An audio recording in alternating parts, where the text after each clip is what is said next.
Let's be real for a moment. When we think about K-dramas, most of us immediately picture chaebols, CEOs, or genius doctors saving lives in dramatic slow motion. But what if I told you that some of the most relatable, emotional, and surprisingly intense stories actually come from something as ordinary as a bank job? Yeah, bank employees. It sounds simple, maybe even a little boring at first. But once you start watching these dramas, you realize it's anything but that. There's pressure, ambition, quiet heartbreak, ethical dilemmas, and sometimes even romance that feels way more realistic than your typical fairy tale storyline. So today, we're diving into 8 K-dramas that revolve around bank employees or financial workplaces.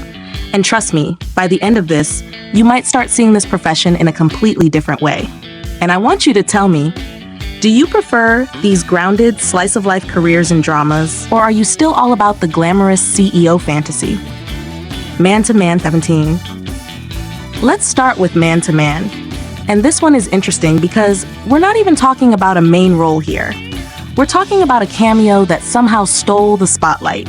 Song Joong-ki appears briefly as a bank employee, and yet his presence was so memorable that people still talk about it.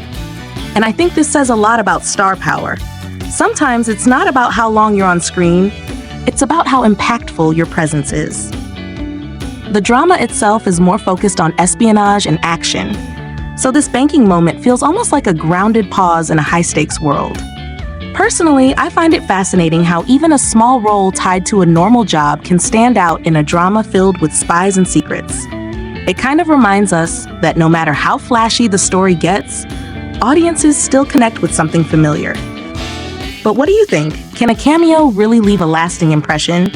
Or do we just remember it because of the actor? Our Blues 2022. Next, we have Our Blues, and this one hits completely differently.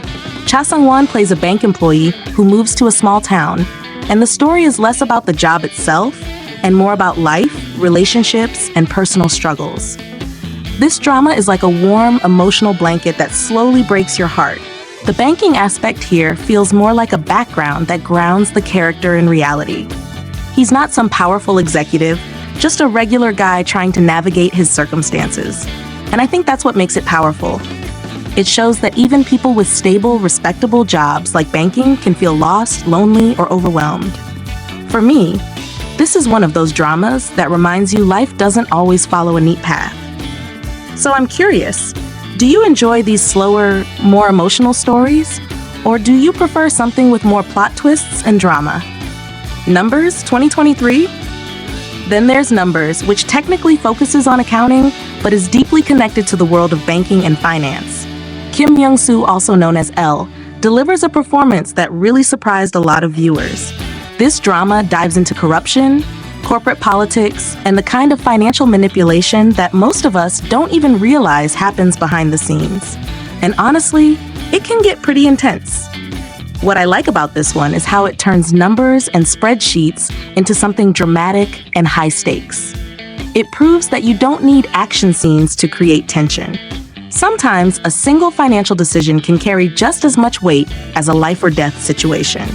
Watching this made me think about how much trust we place in financial institutions without really understanding what goes on inside them. Does that ever make you a little uneasy? Or is it just me? Paper Moon 23.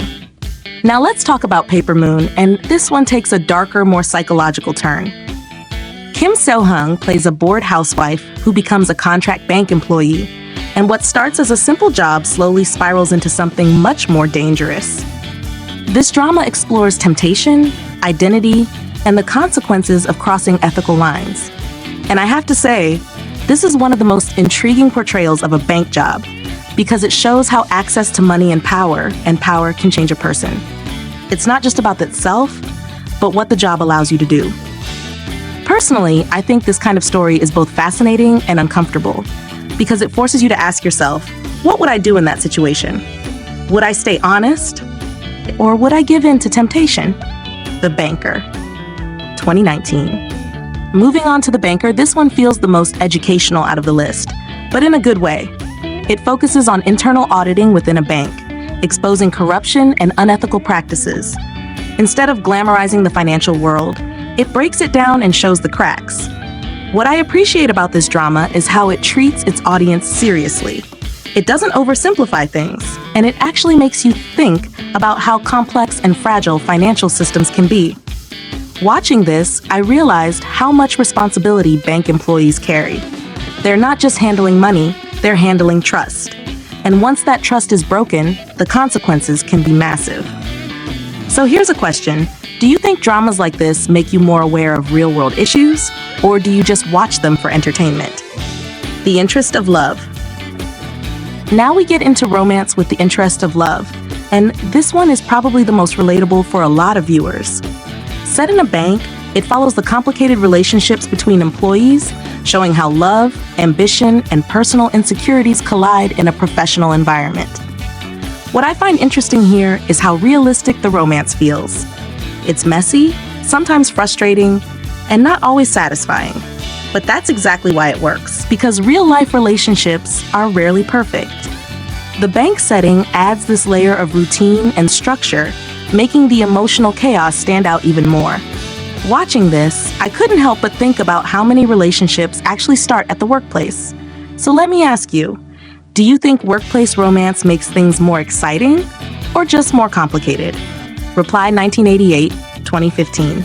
Then we have Reply 1988, which might not be about banking on the surface, but it still includes a memorable portrayal of a bank employee through the father of the main character.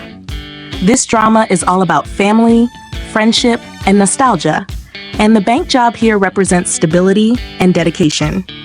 It's not flashy, it's not dramatic, but it's deeply meaningful. The character works hard to support his family, and that's something a lot of viewers can relate to. For me, this is a reminder that sometimes the most impactful roles are the quiet ones, the ones that don't demand attention but leave a lasting impression anyway.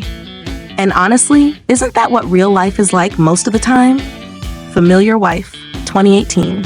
Finally, we have Familiar Wife starring Ji-sung as a bank manager dealing with both workplace stress and marital issues.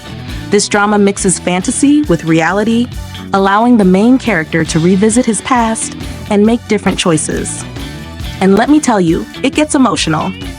The bank setting again serves as a grounding element, showing the pressures of a stable but demanding job. What makes this story stand out is how it explores regret and the idea of second chances. Watching it, you can't help but reflect on your own life choices. If you had the chance to go back and change something, would you? Or would you end up making the same mistakes? So when you look at all these dramas together, it's clear that the world of bank employees and K-dramas is way more diverse and compelling than it seems at first glance. From romance to thriller, from slice of life to psychological drama, these stories prove that even the most ordinary professions can hold extraordinary narratives. And honestly, I think that's what makes them so engaging. They feel real. They feel close to home.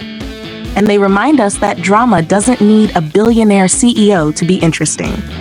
Sometimes all it takes is a desk, a stack of documents, and the complicated lives of the people behind them. But now I want to hear from you. Which of these dramas caught your attention the most? And do you think you'd actually enjoy watching stories about everyday professions more often?